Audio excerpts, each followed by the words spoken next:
நீங்கள் இணைந்திருப்பது பிரிட்டன் தமிழ் பக்தி. உலகம் முழுவதும் வாழக்கூடிய என் அன்பு பக்தர்களே, தமிழ் புத்தாண்டு நல்வாழ்த்துக்கள். தமிழ் புத்தாண்டு பொதுவா இந்த ராசி பலன் சொல்லும் போது ஆதித்யாதி நவகிரகங்களை அடிப்படையாக கொண்டு நம்ம சொல்றோம். இந்த பிரபஞ்சம் முழுவதும் நவகிரகத்துடைய அசைவுகளுக்கு ஏற்பத்தான் அந்த பஞ்சபூதங்கள், நிலம், நீர், நெருப்பு, மழை பெய்யறது, வெயில் அடிக்கிறது, அதிகமாக வெயில் இருக்கிறது, எல்லாமே சொல்றோம். இது எல்லாமே தமிழ் புத்தாண்டை அடிப்படையாக கொண்டது. சித்திரா, வைகாசி, ஆனி அப்படின்னு. அப்போ இங்கிலீஷ் வருஷம், இங்கிலீஷ் காலண்டர்ங்கிறது உலக பொதுமுறை. ஆனா நம்ம பூமிக்கு எது ஒத்து வரும், நாம வாழ்கின்ற பூமிக்கு எந்த மண்ணுக்கு எது சாத்தியப்படும், எது நடக்கும் அப்படிங்கிறத அந்த கோள்களை எல்லாம் கணிச்சுதான் அந்த தமிழ் புத்தாண்டை வச்சிருக்கிறாங்க. தமிழ் புத்தாண்டு 60 வருஷம். அதுல பிறக்கக்கூடிய புதுசா வரக்கூடிய தமிழ் புத்தாண்டுக்கு விஸ்வாபசு வருடம்னு பேரு. அது ஏப்ரல் 14ஆம் தேதி அன்னைக்கு பிறகுது, சித்திரை 1. இந்த சித்திரை 1 புதிய வருஷத்துல எப்பொழுதும் இல்லாததை விட பல வருஷங்களுக்கு பிறகு இந்த விஸ்வாபசு வருடம்னு சொல்லக்கூடிய தமிழ் வருடத்துல 3 பெயர்ச்சிகள் வருகின்றன. மார்ச் 29ஆம் தேதி ஒரு சனி பெயர்ச்சி வருது திருக்கணித பிரகாரம். அது இந்த குரோதி வருஷத்துல போயிடுது. ஆனால் பிறக்கக்கூடிய தமிழ் புத்தாண்டு விஸ்வாபசு வருடத்துல திருநள்ளாறு சனி பெயர்ச்சி, வாக்கியப்படி சனி பெயர்ச்சி டிசம்பர் மாசத்துல வருது, கார்த்திகை மாசத்துல வருது. அதே போல ராகு கேது பெயர்ச்சி, குரு பெயர்ச்சி, 3 பெயர்ச்சிகளை உள்ளடக்கிய தமிழ் புத்தாண்டு ராசி பலன்களை நம்ம இப்ப பார்க்க இருக்கின்றோம். அப்ப இந்த 3, 7, 10 இந்த கிரகங்கள் எல்லாம் சனி பார்க்கறது. அந்த சனி ஆரம்பம் ஒரு சிலருக்கு முடியுது. இன்னொரு பக்கம் ராகு கேது பயிற்சி, அதை பாத்தீங்கன்னாக்கா மீனத்திலிருந்து ராகு பகவான் கும்பத்துக்கும், இந்த பக்கம் கன்னியில இருந்து சிம்மத்துக்கும் போக போறார். அதே போல குரு பகவான் மிதுனத்துல இருக்க போறார். அப்ப இந்த 3 கிரகங்களையும் உள்ளடக்கியது தான் இந்த தமிழ் புத்தாண்டு பயிற்சி ராசி பலன்கள்.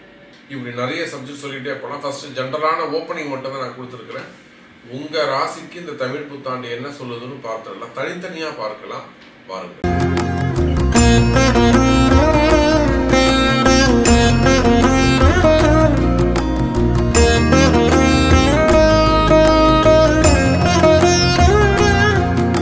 அன்பார்ந்த சிம்ம ராசி அன்பர்கள், தமிழ் புத்தாண்டு சிம்ம ராசியை பொறுத்தவரையிலும் அஷ்டம சனி ஆரம்பிக்குது.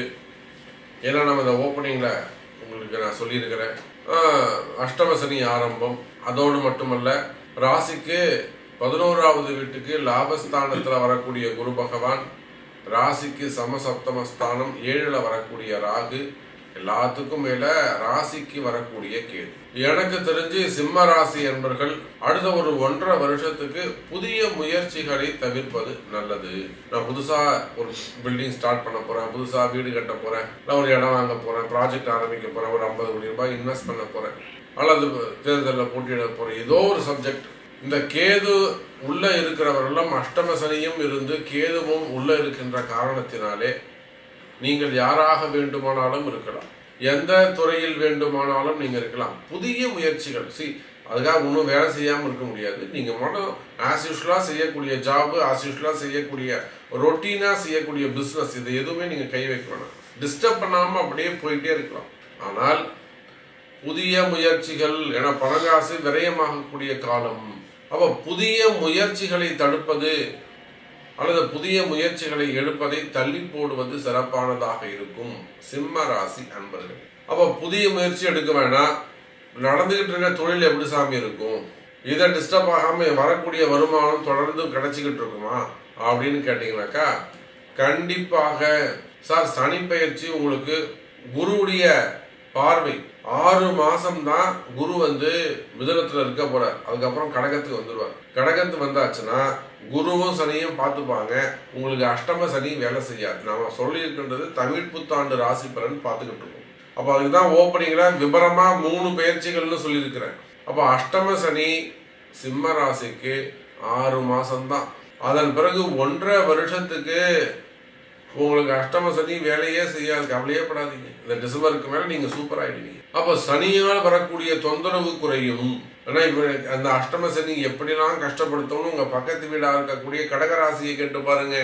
எத்தனையோ அரசியல் தலைவர்கள், பெரிய பெரிய தொழில் செய்யக்கூடியவர்கள், பெரிய முதலாளிகள், கம்பெனிஸ், ஃபேக்டரிஸ் எல்லாம் வச்சு நடத்தக்கூடியவர்கள், குறிப்பா வெளிநாடுகளை பிசினஸ் பண்ணக்கூடியவங்க, அதே போல ஸ்கூல் காலேஜஸ்லாம் வச்சு நடத்தக்கூடிய கல்வித்துறையை சார்ந்தவர்கள், அந்த தொழில் செய்யக்கூடியவர்கள். அப்போ இதெல்லாம் அஷ்டம சனியில் எப்படி இருக்கும்னு கடகராசியை கேட்டு பாருங்க.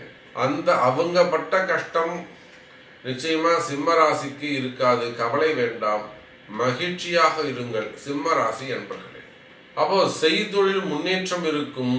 உங்களுக்கு புதிய முயற்சிகள் தான் நீங்க எடுக்கக்கூடாதே தவிர, அதாவது அந்த முயற்சி கூட இன்வெஸ்ட்மெண்ட் இல்லாம இருந்தா பண்ணலாம். அப்ப இதை போல உங்களுடைய கேள்விகளை கொண்டு எப்படி உங்களை நம்ம வழி நடத்தலாம், எது செஞ்சா உங்களுக்கு பாதிப்பு இல்லாம இருக்கும் என்பதை உங்க பிறப்பு ஜாதகம் தீர்மானிக்கும். அதுதான் ரகசியம்.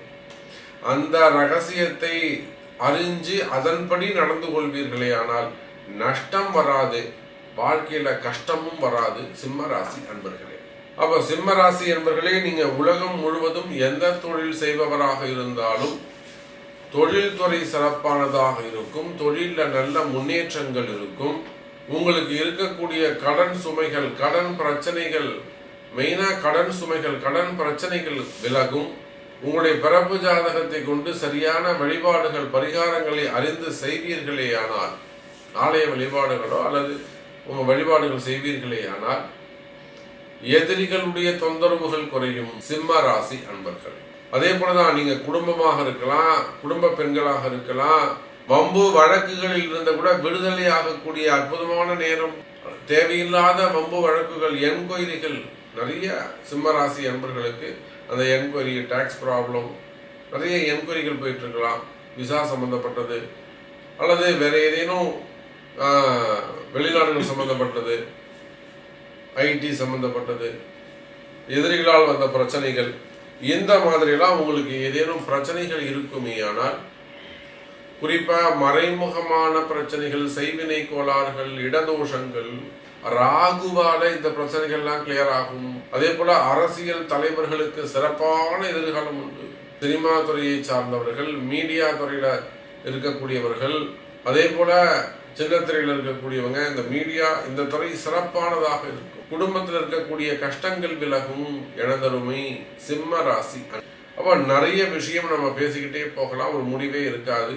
சிம்ம ராசிக்கு இந்த தமிழ் புத்தாண்டு 3 பயிற்சிகளுமே சிறப்பு. சனியும் சூப்பர், ராகுவும் சூப்பர், குருவும் சூப்பர்.